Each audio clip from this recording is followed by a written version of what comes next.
तो class 12 students, आज electromagnetic induction का आपके सिलेबस के हिसाब से लास्ट टॉपिक पढ़ेंगे, लेकिन लास्ट बोलते बोलते भी इसमें 2-3 टॉपिक हो जाएगा। Topic is self induction. आज पढ़ेंगे हम लोग टॉपिक सेल्फ इंडक्शन। लेक्चर 7 है क्लास 12 फिजिक्स इलेक्ट्रोमैग्नेटिक इंडक्शन का, self induction. Today we will study self induction. नाम से ही पता चल रहा है सेल्फ इंडक्शन क्या है। उसके लिए मैं बार बार बोल रहा हूँ कि इस चैप्टर को शुरू से आप लोग थ्योरी पढ़िए। इस बार थोड़ा मुश्किल तो है सबके लिए, है ना। स्कूल नहीं चल रहा है, कोचिंग ठीक से नहीं चल रहा है, बट पढ़ने में तो कोई प्रॉब्लम नहीं है। कोई चीज़ पढ़ लेने में क्या बुराई है ना। तो ध्यान से जो लोग पढ़े हुए इस चैप्टर को, तो अब इस टॉपिक को आगे बताता हूँ इसमें पढ़ना क्या है आखिर हम लोगों को सेल्फ इंडक्शन में, ठीक है। तो उसके लिए थोड़ा पीछे का चीज को रिकॉल करो जरा फटाफट, 2 मिनट में रिकॉल कर लेंगे हम लोग। कॉइल के बारे में 10th क्लास से पढ़े जा रहे हैं, लगातार देख रहे हो कॉइल वर्ड आ रहा है, कॉइल वर्ड आ रहा है, सोलोनॉइड वर्ड आ रहा है, कॉइल सोलोनॉइड बहुत बार आ रहा है ना। तो क्या क्या कॉन्सेप्ट है कॉइल के बारे में हम लोग पढ़े, 10th में भी पढ़े, 12th में भी पढ़े। जैसे सोलोनॉइड का ही समझ लो, क्या होता है, करंट जैसे जैसे पास होता है सोलोनॉइड में या फिर कॉइल में, वो क्या बनाता है।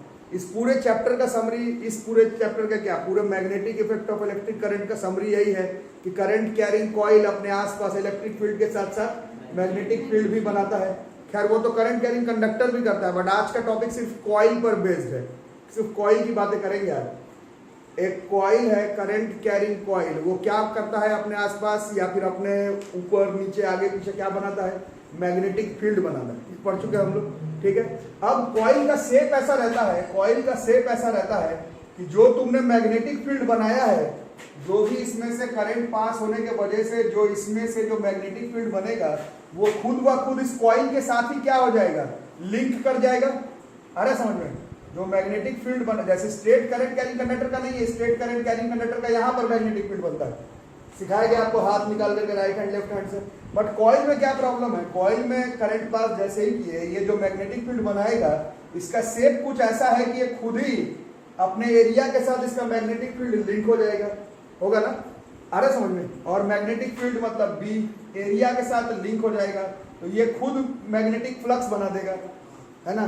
तो तुमको कुछ करने का भी जरूरत नहीं पड़ रहा है। कॉइल में जैसे ही तुम करंट पास करोगे, वो मैग्नेटिक फील्ड बनाएगा, वो मैग्नेटिक फील्ड अपने ही कॉइल के साथ लिंक हो जाएगा। मैग्नेटिक फील्ड अपने ही कॉइल के एरिया के साथ लिंक होते खुद ब खुद मैग्नेटिक फ्लक्स बना देगा, ठीक है। अब हम लोग फैराडे का लॉ ऑफ इलेक्ट्रोमैग्नेटिक इंडक्शन शुरुआत से इस चैप्टर में पढ़ रहे हैं। फैराडे का लॉ कहता है इलेक्ट्रोमैग्नेटिक इंडक्शन का कि अगर हम लोग किसी भी तरह से magnetic flux linked with the coil में चेंजेस करेंगे तो एक ईएमएफ इंड्यूस हो जाएगा। शुरू से इस चैप्टर का यही कहानी है।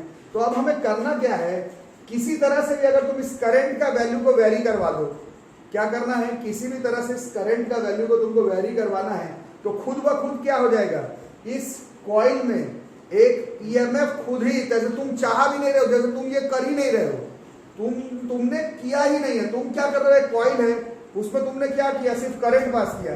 करंट पास करने के चक्कर में उसमें मैग्नेटिक फील्ड प्रोड्यूस हुआ। इसका शेप ऐसा है कि जो मैग्नेटिक फील्ड बना वो खुद ही इसके कॉइल के साथ लिंक हो गया, कॉइल के साथ लिंक होते ही फ्लक्स बना दिया।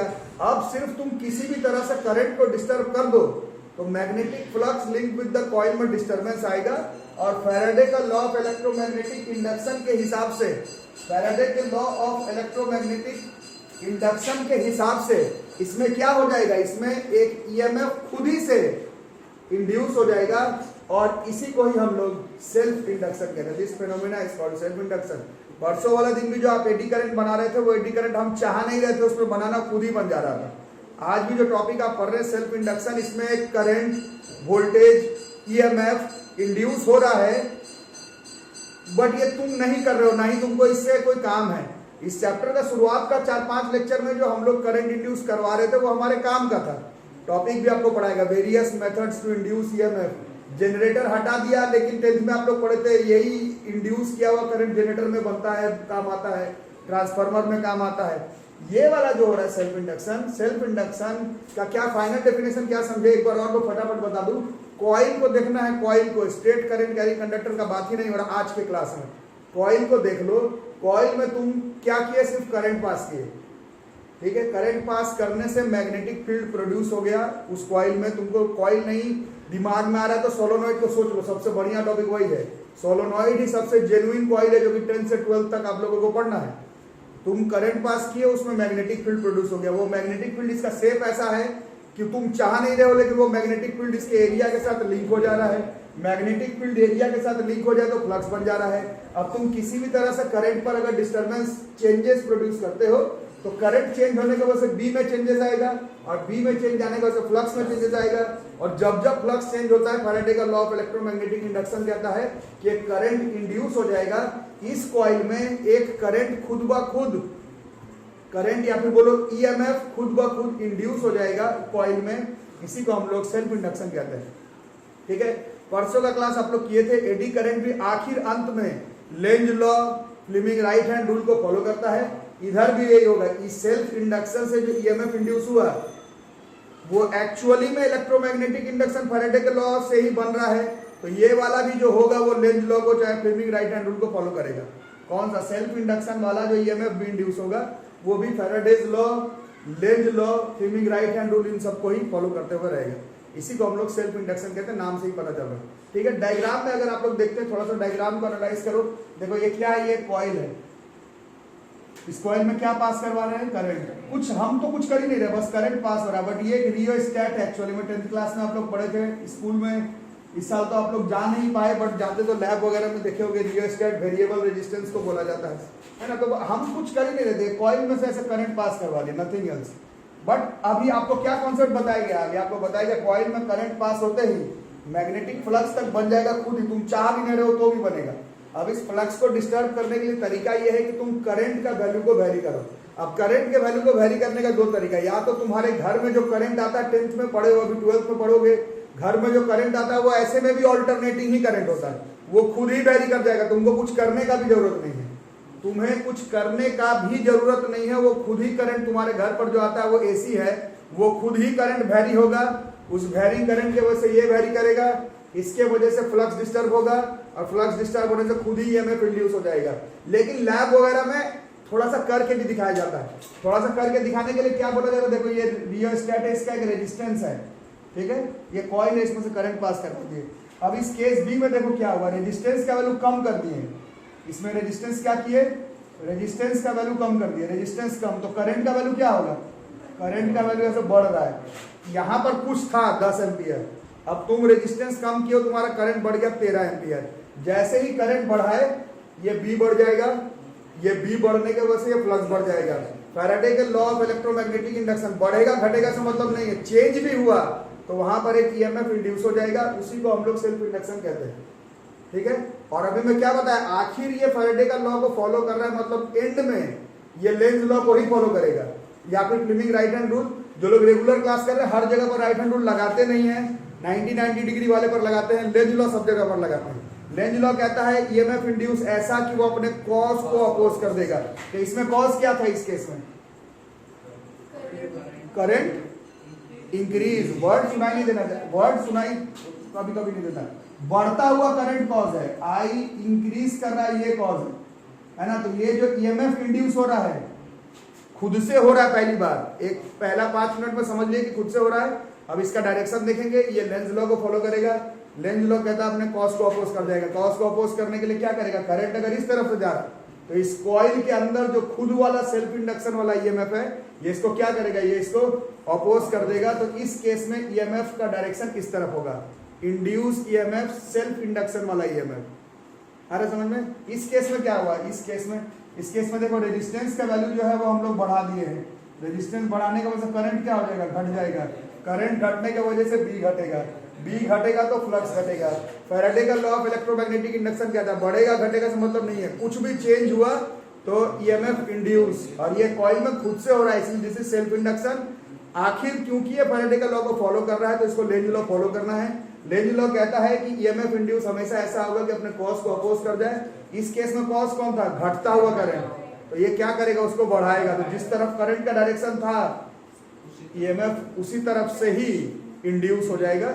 ये टॉपिक हमें पढ़ना है सेल्फ इंडक्शन में। सेल्फ इंडक्शन फाइनल समरी क्या हुआ? फाइनल समरी ये हो गया, सेल्फ इंडक्शन कॉइल में, करंट कैरिंग कंडक्टर में नहीं, स्टेट में नहीं, कॉइल में तुम जैसे ही करंट पास करोगे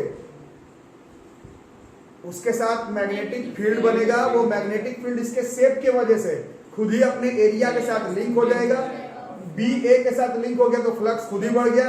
अब तुम किसी तरह से करंट को आगे पीछे कर दो तो फ्लक्स आगे पीछे होगा, फ्लक्स आगे पीछे होगा तो इसमें खुद से ही एक ईएमएफ इंड्यूस हो जाएगा, तुम करवा भी नहीं रहे, खुद से हो जा रहा है। इसलिए इसको हम लोग सेल्फ इंडक्शन कहते हैं। सेल्फ इंडक्शन टॉपिक आपको सिर्फ कॉइल में दिखेगा, स्ट्रेट करंट कैरिंग कंडक्टर में सर्कुलर एकदम लूप में नहीं दिखेगा, कॉइल में ही दिखना है। सबसे बड़ा एग्जांपल इसका सोलोनॉइड है। आपके सिलेबस में इसका जो भी प्रूफ ट्रूफ न्यूमेरिकल जो भी है वो सोलोनॉइड का ही मिलेगा। ठीक है, दिस इज सेल्फ इंडक्शन। और एक चीज इसमें हम लोग एक चीज और इसमें समझ लेंगे, क्लास 8th में आप लोग पहली बार पढ़े थे, 9th में पढ़े थे इनर्शिया, है ना। क्या होता है किसी भी ऑब्जेक्ट को 8th क्लास में कोई कनेक्शन नहीं है लेकिन दिया हुआ है किताब में, इसलिए बताना पड़ता है। एक ऑब्जेक्ट है उसको धक्का देते हैं, 8th क्लास से हम लोग पढ़ रहे हैं कि उस ऑब्जेक्ट का पहला काम धक्का तुम दिए तो फेंका जाने वाला पहला काम नहीं होता है, पहला काम होता है इनर्शिया। वो तुम्हारे कॉज को अपोज कोई भी ऑब्जेक्ट करता है, कोई कनेक्शन नहीं है लेकिन इसमें तो हो रहा है। तुम करंट दिए हो बट कॉइल में तुम्हारे करंट देते ही करंट नहीं चला जाएगा, उसमें एक ईएमएफ ऐसा इंड्यूस हो जाएगा कि वो अपने कॉज को अपोज करता है। इस वजह से सेल्फ इंडक्शन को हम लोग करंट का इनर्शिया भी बोलते हैं। कॉइल के केस में इनर्शिया ऑफ करंट भी बोला जाता है सेल्फ इंडक्शन को। कोई कनेक्शन नहीं है बट ऐसे समझाने के लिए इस वर्ड का यूज किया जाता है। ठीक है, यहां तक कोई दिक्कत? और एक चीज हम लोग को इस चैप्टर में ये पढ़ना है कि जो कॉइल किस चीज का बना रहे हो, आखिर तो वायर ही का बनाना है, तो वायर तो अलग अलग मटेरियल का होता है, तो यहाँ पर कोई ना कोई एक कांस्टेंट को भी लाना पड़ेगा। सबके साथ यही होगा बट किसी के साथ ज्यादा होगा, किसी के साथ कम, वो डिपेंड करेगा प्रॉपर्टी कांस्टेंट के ऊपर, जिसके बारे में बताता हूँ अभी आपको। ठीक है, इसको पहले बना लो डायग्राम, डेफिनेशन लिख लो। सेल्फ इंडक्शन का डेफिनेशन लिख लो। It is the property of a coil by virtue of which the coil opposes any change in the strength of current flowing through it by inducing EMF in itself। यही चीज़ अभी समझाया था आपको diagram से, है ना। सेल्फ इंडक्शन को ही अभी आपको बताया गया था, इसी को हम लोग इनर्शिया जैसा भी बोलते हैं, क्योंकि इनर्शिया भी 9th 10th class 8th class में आप लोग यही पढ़े। एक ऑब्जेक्ट है, उसको धक्का देना शुरू करोगे तो वो पहले धक्का खाएगा नहीं, पहले अपोज करेगा। वैसे ही कॉइल के केस में current, straight current carrying conductor का बात नहीं हो रहा, कॉइल के केस में तुम जैसे ही करंट दोगे, अभी आपको पिछला 11 मिनट से एक ही चीज बता रहा हूं, उसमें खुद ही ऐसा ईएमएफ इंड्यूस हो जाएगा जो कि अपने कॉज को अपोज कर जाएगा। तो इस वजह से इसको इनर्शिया बोलते हैं। कोई काम नहीं है, कोई मीनिंग नहीं है कि मोशन चैप्टर का इनर्शिया से कोई कनेक्शन नहीं है, बट इसको ख्याल रखेंगे। तो जैसे 11th क्लास में आप लोग कोफिशिएंट ऑफ फ्रिक्शन पढ़े, वैसे ही कोफिशिएंट ऑफ सेल्फ इंडक्टेंस। आखिर अब थोड़ा सोच करके बताओ, आखिर क्या कनेक्शन था, आखिर क्या दिए थे कॉइल में जिसके वजह से इतना लफड़ा हो गया? तुम दिए क्या थे उसमें शुरुआत से? करंट दिए थे। तो थोड़ा सोचो, जो अभी मैं पिछले 11 मिनट में कम से कम 5 बार एक ही चीज बोल चुका हूँ, अब अपना दिमाग लगाओ। करंट का वैल्यू अगर ज्यादा दोगे तो उसमें चेंजेस जब करोगे तो वो भी ज्यादा होगा, मैग्नेटिक फील्ड भी ज्यादा प्रोड्यूस होगा, मैग्नेटिक फ्लक्स भी ज्यादा लिंक हो जाएगा, मैग्नेटिक फ्लक्स में चेंजेस भी ज्यादा होगा, जिसके वजह से ये जो इंड्यूस ईएमएफ बना है इस केस में सेल्फ इंडक्शन वाला, वो भी ज्यादा होगा। वाइसे वर्सा, कम देते हो करंट कम, चेंजेस कम, फ्लक्स कम, डिस्टर्ब, तो इंड्यूस ईएमएफ कम प्रोड्यूस होगा, है ना। तो सीधा सा हिसाब से बात करें तो ये जो फ्लक्स है इस केस में डायरेक्टली प्रोपोर्शनल करंट के है और किसी चीज पर नहीं है, दूर दूर तक किसी भी चीज का नहीं है ना। जैसे क्लास 11 का फिजिक्स से कोई कनेक्शन नहीं है, बट उसमें भी आप लोग पढ़े थे फ्रिक्शनल फोर्स जो है वो डायरेक्टली प्रोपोर्शनल नॉर्मल रिएक्शन के था। फिर एफ हटा था, म्यू आर आया था। वो जो म्यू आया था कोफिशिएंट ऑफ फ्रिक्शन, वो बहुत सारे फैक्टर से मिला करके बनता है। कौन किसके ऊपर है, कौन ऑब्जेक्ट किस तरह का, उसका टायर नया है पुराना है, ऑब्जेक्ट जिस पर जा रहा है वो घिसा हुआ है, स्मूथ है, रफ है, उसके ऊपर, उससे कोई कनेक्शन नहीं है। बोलने का मतलब यह है कि फ्लक्स इस केस में जो अभी आप जो टॉपिक पढ़ रहे हैं, हर जगह पर नहीं, हर जगह पर फ्लक्स का ये फॉर्मूला ही नहीं है। फ्लक्स का फॉर्मूला B/A है, पहले आपको पढ़ाया गया। BA भी नहीं था, B.A था एक्चुअली। इस केस में फ्लक्स जो है वो आउट एंड आउट करंट के ऊपर डिपेंड कर रहा है, ठीक है। तो करंट पर ही है, तो ये प्रोपोर्शनल का साइन हटेगा, इज इक्वल टू आएगा, और यहाँ पर एक कांस्टेंट आएगा, दिस इज L I। ये जो L है यही इस केस में कहलाता है coefficient of self induction. This is called coefficient of self inductance या induction, coefficient of self inductance या कोफिशिएंट ऑफ सेल्फ इंडक्शन, यही एल है, ठीक है। This is coefficient of self induction, लिखो।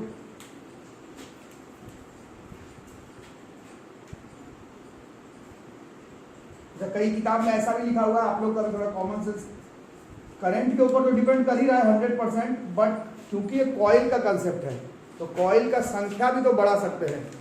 तो अगर एक कॉइल के लिए बात हो, सिर्फ एक कॉइल के लिए बात हो तो ठीक है, मतलब for a coil of 1 turn के लिए ये होगा, अगर n टर्न है तो फिर ये n पे डिपेंड कर जाएगा, तो उस हिसाब से फ्लक्स बराबर n Li हो जाएगा, नहीं तो ऐसे फ्लक्स बराबर Li भी ठीक है। बट अगर n टर्म्स दिया ही हुआ है, क्वेश्चन में मेंशन है, नहीं ये थोड़ा सा गलत लिख दिया, सॉरी थोड़ा सा गलत लिख दिया। फ्लक्स एक कॉइल के लिए है, एक कॉइल के लिए फ्लक्स, तो फिर n कॉइल के लिए ऐसे n फ्लक्स हो जाएगा ना, ये जो है वो करंट के ऊपर डिपेंड करेगा, तो n फ्लक्स इसका Li ऐसा हो जाएगा। अगर नंबर ऑफ टर्न्स दिया हुआ है क्वेश्चन में रहे मेंशन, तो अदरवाइज करने की जरूरत नहीं, ठीक है। मैं थोड़ा गलती लिख दिया था, मैं flux is directly proportional to n into I लिख दिया था। फ्लक्स थोड़ी n फ्लक्स होगा, जैसे एक बार घुमा तो उसके साथ फ्लक्स, 2 बार घुमा तो 2 बार फ्लक्स, 3 बार घुमा तो n फ्लक्स के साथ मल्टीप्लाई होगा, करंट के साथ थोड़ी मल्टीप्लाई होगा। तो flux directly proportional to current, number of turns दिया रहे तो n flux is directly proportional to current. n I का तो कोई मीनिंग ही नहीं होता, n flux number of turns गुना फ्लक्स, वो करंट के ऊपर डिपेंड है। तो नंबर ऑफ टर्न्स दिया रहे तो तब ठीक है, अदरवाइज ऐसे भी लिख करके काम हमारा चल जाने वाला है।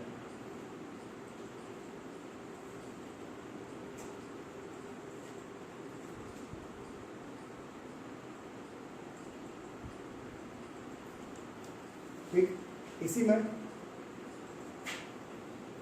थोड़ा तोड़ के लिखते हैं कि अगर I की वैल्यू अगर 1 एम्पियर हुई, इफ I बराबर 1 एम्पियर, बताओ क्या होगा अगर करंट का वैल्यू अगर 1 एम्पियर हुआ, तो कोफिशिएंट ऑफ सेल्फ इंडक्टेंस किसके बराबर हो जाएगा, magnetic flux linked with the coil के बराबर हो जाएगा।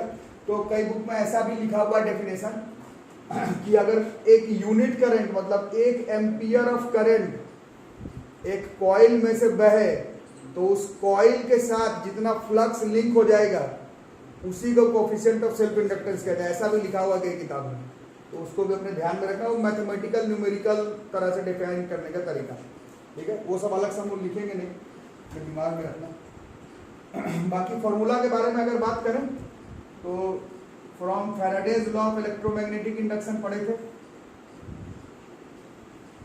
सेक्टर में एक ही फॉर्मूला तो आया, Faraday's law of electromagnetic induction, वो कहता है E बराबर माइनस d/dt ऑफ फ्लक्स, यही था ना।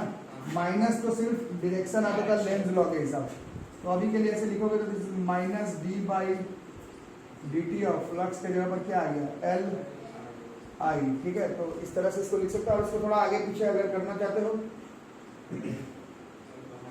हाँ तो L अगर कांस्टेंट है जो भी होगा, माइनस तो भैया सिर्फ लेंज लॉ के लिए है, तो इसको अगर हटा के बात करो, माइनस तो केवल लेंज लॉ वाला है, सिर्फ मैग्नीट्यूड के बारे में बात करते हैं अगर,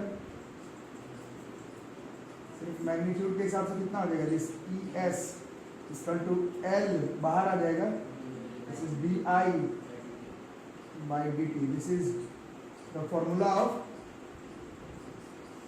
सेल्फ इंडक्शन। सेल्फ इंडक्शन वाला जो इंड्यूस्ड ईएमएफ है उसका फॉर्मूला L इंटू di/dt, तो लिख लो। इसमें भी ऐसे कई किताब में लिखा हुआ है कि यदि di/dt अगर 1 एम्पियर पर सेकंड हुआ, इसका क्या मतलब हो गया कि बताओ, शुरू से बताओ क्या कॉन्सेप्ट कह रहा था, अंत में क्या करना था, हमें करंट का वैल्यू चेंज करना था, तभी ये वाला इंड्यूस ईएमएफ प्रोड्यूस होता। तो क्या कह रहा है, अगर आप 1 सेकंड में 1 एम्पियर का करंट को अगर लगातार चेंज कर रहे हैं, तो जो उस मटेरियल का कोफिशिएंट ऑफ सेल्फ इंडक्टेंस होगा उतना ही ईएमएफ इंड्यूस हो जाएगा। मैथमेटिकल तरीका ये भी, अगर di/dt 1 है तो ये E जो है वो L के बराबर हो जाएगा। यहाँ पर क्या देखें, I अगर 1 के बराबर है तो L 5 के बराबर हो जाएगा। di/dt अगर 1 एम्पियर पर सेकंड है तो जो L है वही E का वैल्यू हो जाएगा। ये सब मैथमेटिकली लिखने का तरीका, ठीक है। फटाफट लिखो।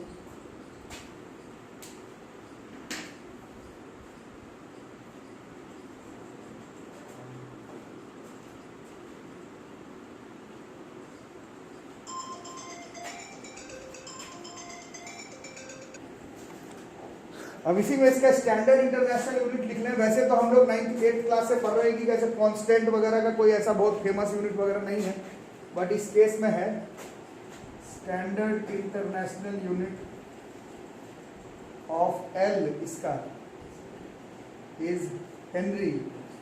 स्टैंडर्ड इंटरनेशनल यूनिट है हेनरी, ठीक है। एल का standard coefficient of self inductance का स्टैंडर्ड इंटरनेशनल यूनिट है हेनरी। इसी में ऐसे अभी थोड़ी देर पहले लिखे थे, ऐसा है कि अगर di/dt अभी लिखे थे ना थोड़ी देर पहले, क्या हो जाए 1 एम्पियर पर सेकेंड, देन और एंड और ईएमएफ का वैल्यू इंड्यूस जो हुआ वो 1 वोल्ट हो जाए, तो ये 1 और ये 1, तो एल का वैल्यू भी कितना हो जाएगा, देन एल इज 1 हेनरी। ये 1 हेनरी का डेफिनेशन है, ठीक है। 1 हेनरी का मतलब क्या हुआ, अगर चेंज इन करंट 1 एम्पियर का हो पर सेकंड में और जो ईएमएफ इंड्यूस हुआ वो 1 वोल्ट हो, तो जो कोफिशिएंट ऑफ सेल्फ इंडक्टेंस है उस कॉइल का, दैट इज आवर 1 हेनरी, ठीक है। बाकी इसका छोटा यूनिट भी है, मिली हेनरी है, तो 10⁻³ हेनरी हो जाएगा, वो सब खुद से कर लेना। बाकी ये भी थोड़ा सा पेच है, ये भी आप लोगों को याद करना है। जनरली कांस्टेंट वगैरह हम लोग स्केलर वेक्टर याद नहीं करते हैं, बट इसमें हमें याद करना है ये स्केलर क्वांटिटी है, क्योंकि हिसाब क्लियर है कि ये कांस्टेंट प्रॉपर्टी है, स्केलर होगा, इसको डायरेक्शन से लेना देना नहीं है। ये जो ई बन रहा है ई, इसको डायरेक्शन से लेना देना है, बट एल का बात हो रहा है, एल तो कांस्टेंट है, ठीक है। इट इज स्केलर क्वांटिटी और इसका डायमेंशन इस बार भी मेंस के एग्जाम में आया है, नीट वगैरह में पहले बहुत बार आ चुका है। खुद से बना के दिखाओ, इसका एल का डायमेंशन क्या हो सकता है, बताओ। इस एल का dimension, coefficient of self inductance का डायमेंशन, तो थोड़ा तरीके से करना पड़ेगा। इधर वोल्टेज है, वोल्टेज का तो जनरली याद ही नहीं रहता, मैंने EMF voltage that is W/Q, W का होता है ml2 T-2, Q का AT या IT, so this is ml2 A-1 T पे पावर -3, ये तो इसका है, इनटू इधर वाला टाइम अभी मल्टीप्लाई हो रहा है, उधर जाकर टाइम मल्टीप्लाई हुआ और करंट नीचे आके डिवाइड हुआ। अब बताओ कितना हो गया मिला जुला के, ये मतलब ये आई का एल का हो जाएगा, अरे ना समझ में कितना हो गया बोलो, ml2 ए पे -2 और टी पर पावर -2, ml2 टी पर पावर -2, यही है ना, दिस इज ml2 ई पे पावर -2 ए या फिर आई जो लिखते हो -2, ये कोफिशिएंट ऑफ सेल्फ इंडक्टेंस का डायमेंशन है, ठीक है। फटाफट लिख लो। इस बार भी मेंस के 16 पेपर में से एक पेपर में था इसका डायमेंशन लिखने के लिए आया। करते हैं सबसे फेमस जो कॉइल है, सबसे फेमस जो आज जो टॉपिक पर है इंडक्टेंस, इंडक्टर का जो सबसे फेमस जो शेप है वो सोलोनॉइड ही बनता है। तो हमारे सिलेबस में है कि सोलोनॉइड का इंडक्टेंस एल का वैल्यू कितना होगा, सीधा उसको हम लोग को डिराइव कर लेना है। तो उसके लिए हमें कुछ कुछ चीज याद होना पड़ेगा, जैसे कि मैग्नेटिक फील्ड हम लोग पहले पढ़ चुके हैं। सोलोनॉइड का इन साइड में आता था, जो लोग क्लास किए थे बताए गए थे, इन साइड में इतना, साइड में बाई 2 आता था, ऊपर नीचे 0 आता था। सोलोनॉइड पढ़ो, आएगा एग्जाम में, सोलोनॉइड कहीं ना कहीं से आ जाएगा। अच्छा एक बार याद करवाओ, सोलोनॉइड ऑलरेडी 12th क्लास में हम लोग एक बार तो इसमें पढ़ चुके हैं, B = μ0 में। फिर एक सिर्फ एक टॉपिक आपको दिखाया गया था, एक बार magnet as an equivalent solenoid, पूरा वीडियो ही वही था, एकदम मेंशन है। इस बार बोर्ड के सिलेबस में पढ़ना है कि बार मैग्नेट को छोटा छोटा काटोगे तो सोलोनॉइड जैसा बन जाएगा, वो टॉपिक आपको करवाया गया। ये तीसरा टॉपिक सोलोनॉइड का है। फिर एक बार और पढ़ना है सोलोनॉइड का। फिर कुछ लोग को मालूम होगा ट्रांसफार्मर, वो एक सोलोनॉइड ही है एक्चुअली में। तो सोलोनॉइड से बहुत बार मुलाकात होता है 12th में, आगे पीछे ऊपर नीचे करके सोलोनॉइड का कोई ना कोई क्वेश्चन एग्जाम में जरूर आता है, आपका 10th में भी आता था, है ना। तो इसके लिए थोड़ा सा हम लोग याद भी करके घर पर पढ़ते भी रहेंगे। फिलहाल इनसाइड सोलोनॉइड का फॉर्मूला μ0 Ni था, जिसमें कि n जो है वो number of turns per unit length था, इतना हो गया। इसके बाद magnetic flux linked with each turn, ठीक है। मैग्नेटिक फ्लक्स का फॉर्मूला B इंटू ए था, तो magnetic flux comes out to be mu naught N by L into I into A हो जाएगा, है ना। मैग्नेटिक फ्लक्स का ये हो गया फॉर्मूला म्यू नॉट NiAl, ठीक है, ओके है। और इंडक्टेंस ऑफ सोलोनॉइड जस्ट अभी थोड़ी देर पहले हम लोग पढ़े हैं, जस्ट थोड़ी देर पहले आप लोग पढ़े थे इंडक्टेंस का क्या फॉर्मूला पढ़े थे, इंडक्टेंस ऑफ कॉइल या फिर किसी भी सोलोनॉइड का इंडक्टेंस का अभी आप लोग लिखे थे, क्या था फॉर्मूला था इंडक्टेंस का, इंडक्टेंस का अभी किए तो लोग क्या था, नहीं di/dt तो instantaneous rate of change of current with respect to time वो नहीं,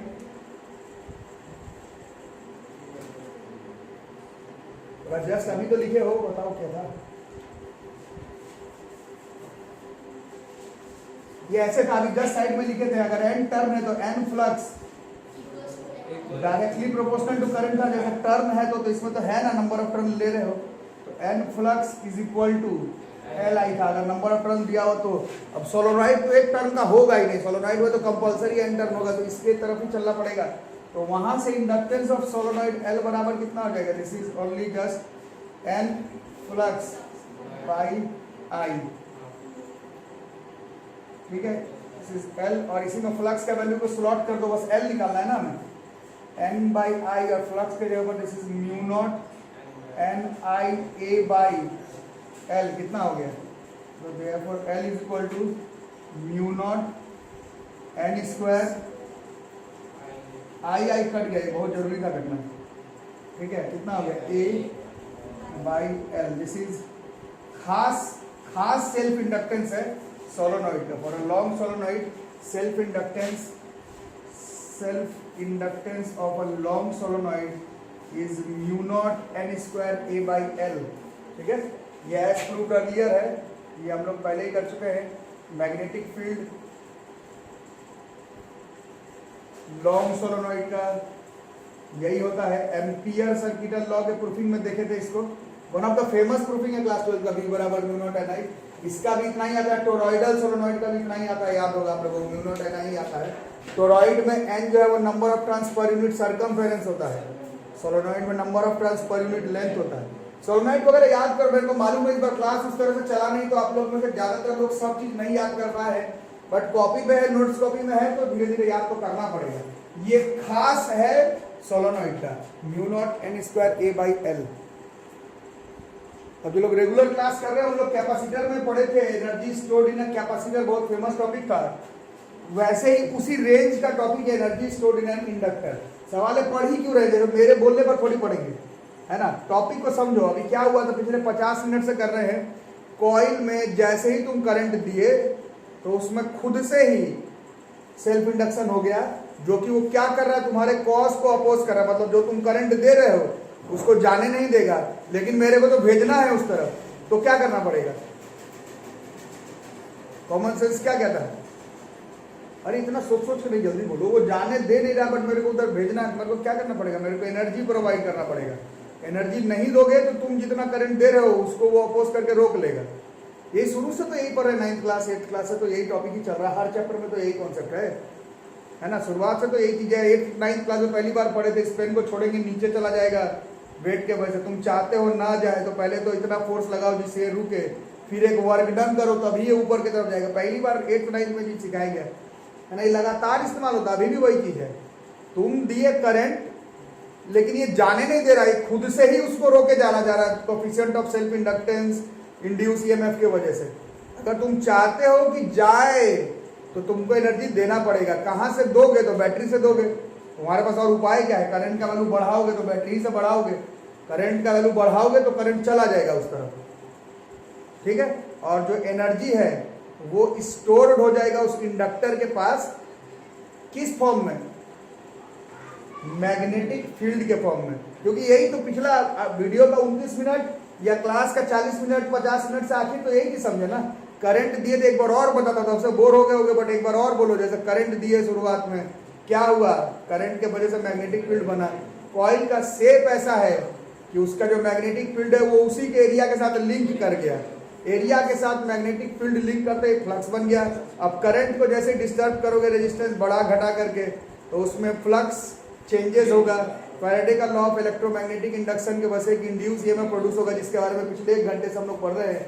टॉपिक वही है, ये वाला जो इंड्यूस ईएमएफ है वो तुम्हारे कॉज को अपोज कर जा रहा है, इसी वजह से तुमको एनर्जी देना पड़ेगा और ये एनर्जी स्टोर हो जाएगा। उस इंडक्टर का जो मैग्नेटिक फील्ड डायग्राम बना करके बताया था उसी में जाकर के वो एनर्जी स्टोर हो जाएगा। ठीक है, कैपेसिटर के पास एनर्जी उसका प्लेट पे स्टोर हो जाता था, फॉर्मूला डिराइव करवाएगा था half C V square, derive तो 1 मिनट में हो जाएगा, डिराइव बहुत बड़ा बात नहीं है। मतलब उसमें इलेक्ट्रिक फील्ड के फॉर्म में एनर्जी स्टोर होता है कैपेसिटर में, इंडक्टर में मैग्नेटिक फील्ड के फॉर्म में एनर्जी स्टोर होगा। कितना होगा वो प्रूफिंग करना बहुत बड़ा बात नहीं, वो 1 मिनट बाद में प्रूफ कर लेता है। ठीक है, proofing is not a very big issue, क्यों पढ़ रहे हैं वो आपको जानना। ठीक है, तो एनर्जी स्टोरेज इंडक्टर का प्रूफिंग बहुत खास बात नहीं है। एट एन इंस्टेंट हम लोग पढ़े, ये ई का वैल्यू कितना आ रहा है एट एन इंस्टेंट। अच्छा, बोर्ड्स के एग्जाम में इतना शॉर्टकट में नहीं लिखना है, अपना लैंग्वेज बना बना के लिखोगे। बट अभी एट एन इंस्टेंट पर ये जो ईएमएफ ईएस जिसको लिख रहे थे, जो बैक ईएमएफ जो आज जो पढ़े सेल्फ इंडक्शन वाला ईएमएफ है, इसका फॉर्मूला अभी आप देखें L D I by D T. इतना से तो रुक रहा है, इतने से रोकना है तो तुमको एक वर्क डन देना है उसको पार करवाने के लिए। तो इसी में हम लोग पहले भी पढ़ चुके हैं, 11th क्लास से पढ़ रहे हैं, अभी 11th में भी टॉपिक स्टार्ट हुआ है। ये जो है small amount of work done, जैसे यहाँ पर अगर फॉर्मूला हम लोग लिखते हैं, पावर का फॉर्मूला होता है work done by time taken, work का फॉर्मूला होगा पावर इंटू टाइम, पावर का फॉर्मूला होता है v into I into T, ये मतलब यही फॉर्मूला है वर्क का, v into I into T. अब बिल्कुल इंस्टेंटेनियस पर small amount of work done,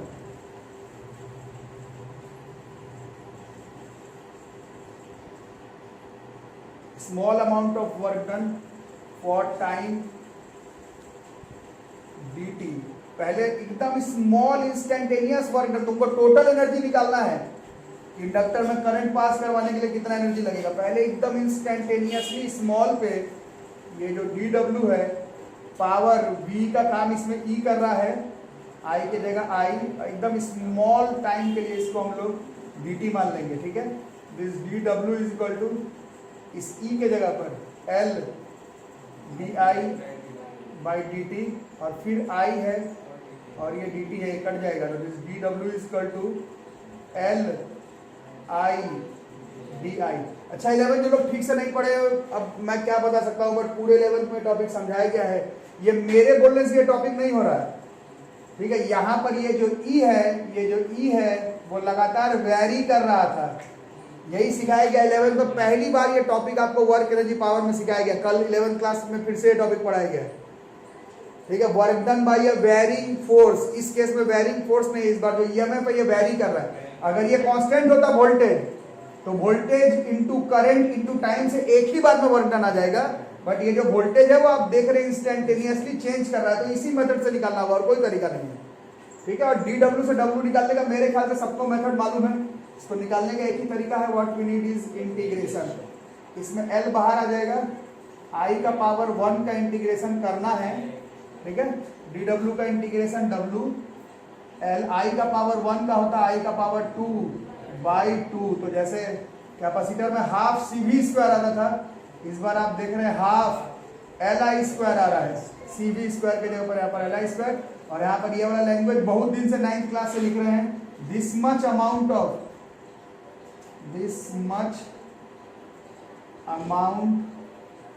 of work done is stored in the form of, इस केस में मैग्नेटिक फील्ड है, बट स्टोर्ड एनर्जी को हमेशा पोटेंशियल एनर्जी ही बोला जाता है। स्टोर्ड एनर्जी हमेशा पोटेंशियल एनर्जी यू से कन्वर्ट कर लेते हैं। वहाँ पर हाफ सी वी स्क्वायर होता है, यहाँ पर हाफ एल आई स्क्वायर होगा। कैपेसिटर में इतना काम आपको करना है। Small amount of work done for time d t in क्या, अरे कौन, small amount of work done, एकदम small amount of work done, एकदम small amount of work done, एकदम जो कर रहे हैं टाइम डी टी के लिए, D I by D T होने के लिए, है ना। शुरुआत में एकदम small amount of work done करेंगे जिसमें से कि करंट का वैल्यू चेंज हो रहा है, फिर टोटल थ्रू आउट चेंज करने के लिए dw का इंटीग्रेशन करके w लिखा हुआ। ठीक है, इसी तरह से प्रूफिंग हमें करना है। सर से एनर्जी स्टोर्ड इन इंडक्टर। इतना सारा फॉर्मूला देख करके आप लोग में से जो लोग अच्छे बच्चे लोग हैं उन लोग को लग रहा होगा कि इस टॉपिक में ढेर सारा न्यूमेरिकल भी आएगा, लेकिन नहीं आएगा। ये सब प्रूफिंग वाइज इंपॉर्टेंट टॉपिक है। कैपेसिटर में ये सब आया तो इस पर क्वेश्चन भी बहुत सारा आया, एनर्जी स्टोर्ड इन कैपेसिटर का बहुत सारा न्यूमेरिकल आप लोग किए, इसमें नहीं है, बस जानना है कि ये सब बातें इंडक्टर के बारे में है। ठीक है, इसको नोट कर लो, सेल्फ इंडक्टेंस में इतना टॉपिक हमें पढ़ना है।